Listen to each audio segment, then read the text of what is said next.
জুতো মারি স্বাধীন দেশে আমি জুতা মারি এই উপদেশটা যত মিনিমাম যোগ্যতা নাই নাহিদ নাই কি পড়া আছে না প্রথম কথা হচ্ছে আসি পড়া আমি জুতা মারতে ইচ্ছা করে একদম জুতা যদি আমি কখন লাইফে বেঁচে থাকি এই স্বাধীন বাংলাদেশে ওকে মেরে জুতা মেরে তারপর আমি যে দেশ থেকে যাবো বা মরবো বা কিছু করবো। দর্শক আপনারা দেখতে পাচ্ছেন ডক্টর ইউনূসের পদত্যাগের জন্য এখানে কিন্তু ঝাড়ু মিছিল হচ্ছে, জুতা মিছিল হচ্ছে এবং সরাসরি গণভবনের দিকে এগিয়ে যাচ্ছে। সার্জিসের বাসায় 200 কোটি টাকা পাওয়া গিয়েছে, হাসনাতের বাসায় 100 কোটি টাকা পাওয়া গিয়েছে, অবিশ্বাসের রাজনীতি শুরু করা হয়েছে। বিগত কয়েকদিন ধরে প্রধান উপদেষ্টা সহ সকল উপদেষ্টাদের পদত্যাগের দাবিতে জুতা ও ঝাঁটা পিঠা আন্দোলন করছে বিক্ষুব্ধ ছাত্র জনতা, যা থেকে আন্দোলনকে ঘিরে সৃষ্টি হয়েছে উপদেষ্টাদের মনে।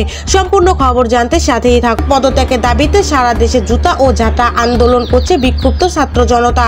তাদের অভিযোগ, বর্তমানে সরকার কোনো যোগ্যতাই নেই দেশ পরিচালনা করার মতো। উপদেষ্টায় আছে তাদের বয়স কেবল 25 বছর, তারা কি বুঝে বাস্তবতা?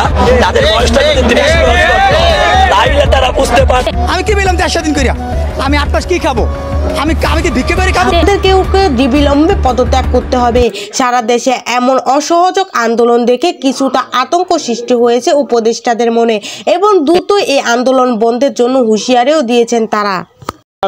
নির্দেশনা আমি দিয়েছি এবং আমি এটার রিপোর্টটা নিব, যে কিছুদিন পরে আমি জানতে চাইবো যে কতজনকে অ্যারেস্ট করা হলো।